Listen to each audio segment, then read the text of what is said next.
আসসালামু আলাইকুম। আমি ডাক্তার আশরাফুল হক। আশা করি ভালো আছেন। ধন্যবাদ জানাচ্ছি আপনাদেরকে আমার চ্যানেল ডাক্তার আশরাফুল হকের সাথে যুক্ত থাকার জন্য। আজকে কথা বলবো আইসিএল বা আইপিসিএল সার্জারি নিয়ে। আইসিএল বা আইপিসিএল সার্জারি যদি কমন টার্মে বলি, এটি একটি ফ্যাকিক আইওএল সার্জারি। ফ্যাকিক আইওএল সার্জারি কি?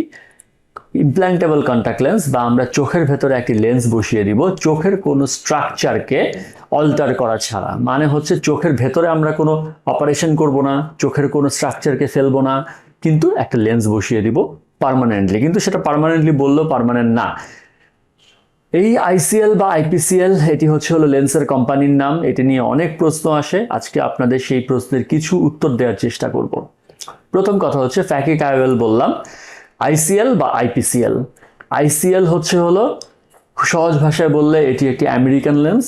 এটি ইভো ভিসিয়ান বা স্টার সার্জিক্যাল যারা ডিলার রয়েছে, এটি আমেরিকায়, ওদের সুইজারল্যান্ডের কোম্পানি, আমেরিকায় ম্যানুফ্যাকচারিং হচ্ছে এবং আমেরিকা থেকে আসছে। আর আইপিসিএল হলো ইন্ডিয়ান কেয়ার গ্রুপের এটি একটি ইন্ডিয়ান লেন্স। এখন আইপিসিএল এবং আইসিএল এর মধ্যে কোনো পার্থক্য আছে? আইসিএল এবং আইপিসিএল এর মধ্যে কোনো পার্থক্য নাই। দুটা সার্জারির পরে আপনার দৃষ্টির আউটকাম একই আসবে এবং এই দুটা সার্জারি হলো একইভাবে করা হয়। শুধু পার্থক্য হচ্ছে একটি লেন্স আমেরিকায় তৈরি এবং একটি লেন্স ইন্ডিয়াতে তৈরি। আমি আগেই বলেছি আইসিএল বা আইপিসিএল এ যেটি করা হয়, আমরা চোখের কোনো স্ট্রাকচার বা আপনার চোখের ভেতরের কোনো অংশের কোনো পরিবর্তন করছি না। ছানি অপারেশনে যেরকম হলো ছানি ফেলে দিয়ে আমরা কৃত্রিম লেন্স বসাই, বা ক্যারাটোপ্লাস্টিতে যেমন আমরা কর্নিয়া মনি ফেলে দেই, ক্যারাটোকোনাসের সিএক্সএল এ যেমন আমরা এখানে রিবোফ্লোবিন দিয়ে আলট্রাভায়োলেটের রশ্মি দিয়ে এখানে কিছু করা হয় না। এখানে শুধুমাত্র আপনার চোখের ভেতরে একটি কন্টাক্ট লেন্স জাতীয় লেন্স বসিয়ে দেওয়া হয়, দ্যাটস ইট।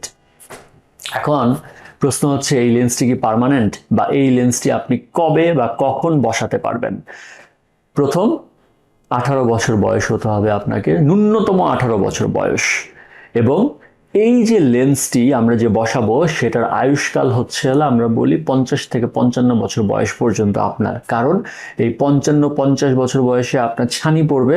ছানি পড়লে কিন্তু আর আইসিএল লেন্সটা কাজ করে না। তখন আপনার আইসিএল এর যে লেন্স বা আইপিসিএল এর যে লেন্স সেটি খুলে ফেলতে হয়। খুলে ফেলে ছানি অপারেশন করে ছানি লেন্স বসাতে হয়। তার মানে হচ্ছে আপনি যদি আইসিএল বা আইপিসিএল সার্জারিটি করেন, সেক্ষেত্রে আমরা যদি 20 বছর বয়স ধরি, 20 থেকে 55, আপনার এই লেন্সের স্থায়িত্ব 20 থেকে 25 বছর। এখন আপনি আইসিএল করবেন না ল্যাসিক করবেন, অথবা আপনি আইসিএল বা আইপিসিএল করবেন না ল্যাসিক স্মাইল বা পিআরকে করবেন। কথা হচ্ছে ল্যাসিক স্মাইল বা পিআরকে সব রোগীর জন্য না। আপনার পাওয়ার যদি -8 উপরে হয়, আপনি যদি ফুল কারেকশন চান, অবশ্যই আপনি ল্যাসিক স্মাইল বা পিআরকে কোনোটাই করাতে পারবেন না। আপনার জন্য 3টা অপশন। প্রথম অপশন, আইদার আপনি চশমা পরবেন। দ্বিতীয় অপশন, আইদার আপনি কন্টাক্ট লেন্স পরবেন। তৃতীয় অপশন, যদি চশমা বা কন্টাক্ট লেন্স কোনোটাই পড়তে না চান, আপনি আইপিসিএল করবেন অথবা আইসিএল করবেন। এখন আইসিএল বা আইপিসিএল সার্জারিটি কি সবাই করাতে পারবেন? না, এটি কিন্তু সবাই করাতে পারবেন না।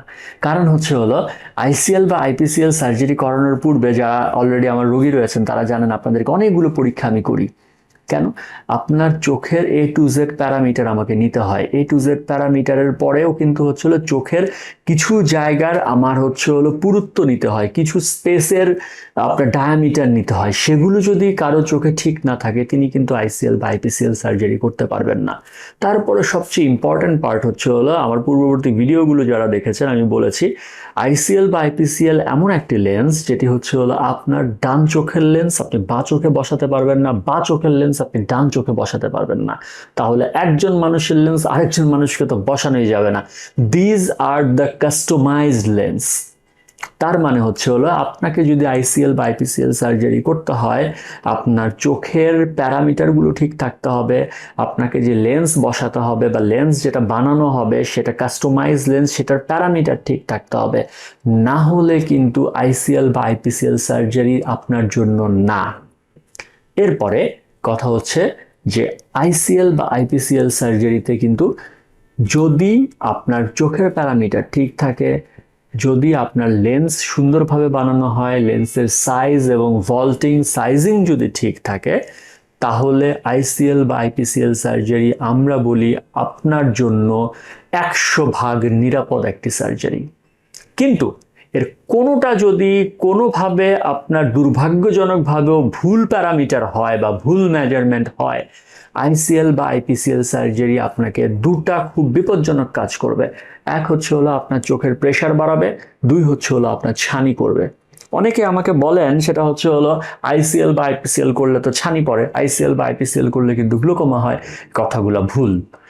কথা হচ্ছে আইসিএল বা আইপিসিএল সার্জারি যদি হচ্ছে হলো আপনার প্রি অপারেটিভ মেজারমেন্ট ঠিক থাকে, লেন্সের সাইজ ঠিক থাকে, প্রপার মেজারমেন্ট হয়, আপনার নির্ধারিত বয়সের আগে কখনোই ছানি পড়বে না, আপনার কখনোই প্রেশার বাড়বে না। কিন্তু যদি কোনোটার মধ্যে কোনোটা ভুল হয় তাহলে কিন্তু আপনার ছানিও পড়বে, আপনার প্রেশারও বাড়বে এবং প্রেশার কনস্ট্যান্টলি বাড়বে। হ্যাঁ, যেটা হয় যে আইসিএল সার্জারির ইমিডিয়েট পরে প্রথম 1-2 মাস একটু প্রেশার বেশি থাকে, সেটা কিন্তু আমরা প্রেশারের ওষুধ দিয়ে ঠিক করি, কিন্তু লং টার্মে কিন্তু আপনার প্রেশার বেশি থাকার কথা না।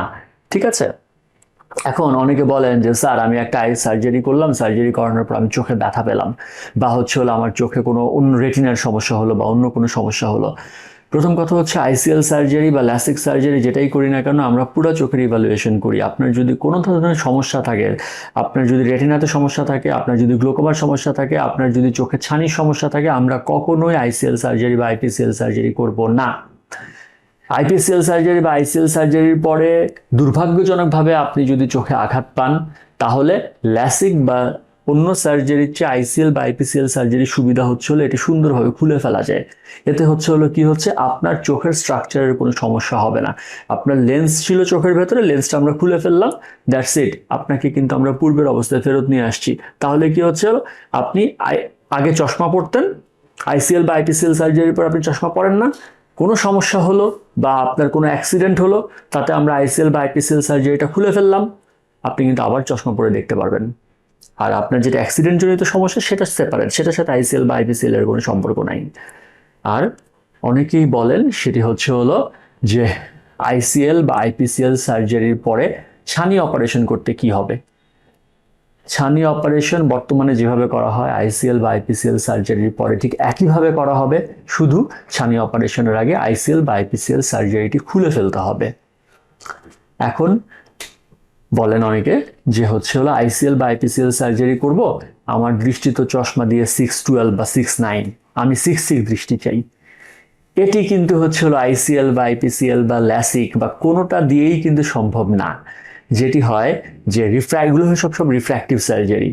রিফ্র্যাক্টিভ সার্জারি আপনি চশমা দিয়ে যা দেখবেন, চশমা ছাড়া আপনি তাই দেখবেন। এখন চশমা দিয়ে যদি আপনার বেস্ট ভিশন 6/9 হয়, চশমা ছাড়া আইসিএল বা ল্যাসিক করানোর পর আপনি কিন্তু বলতে পারবেন না যে আমি 6/6 দেখতে চাই, আপনার ভিশনটা 6/9ই আসবে।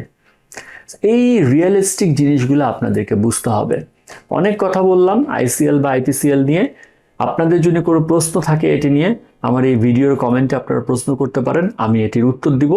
শুধু শেষ কথাটা বলতে চাই, সেটি হচ্ছে হলো আপনার চোখ যদি ঠিক থাকে, আপনার যদি লেন্সের মেজারমেন্ট ঠিক থাকে, মাত্র 10 মিনিট সময় লাগে আপনাকে চশমা ছাড়া রাখার জন্য এই আইসিএল বা আইপিসিএল সার্জারি করার জন্য। এবং চোখ যদি ফিট থাকে, লেন্সের মেজারমেন্ট যদি ঠিক থাকে, আইসিএল বা আইপিসিএল 100% সেফ সার্জারি আপনার চোখে ছানি না পড়া পর্যন্ত। এখন ছানি কি কি কারণে পড়তে পারে, আমি সবসময় রোগীদের বলি বয়স বাড়লে যেমন চুল পাকে, বয়স বাড়লে ছানি পড়ে। ছানি কি কি কারণে পড়ে আমার পূর্ববর্তী ভিডিওতে দেখে নেবেন। আইসিএল এর কারণে কখনোই ছানি পড়বে না যদি আপনার আইসিএল এর মেজারমেন্ট ঠিক থাকে। এতটুকু আমি বললাম। তাহলে আপনার চোখের প্যারামিটার যদি ঠিক থাকে, আইসিএল বা আইপিসিএল 100% সেফ সার্জারি আপনার জন্য। ধন্যবাদ।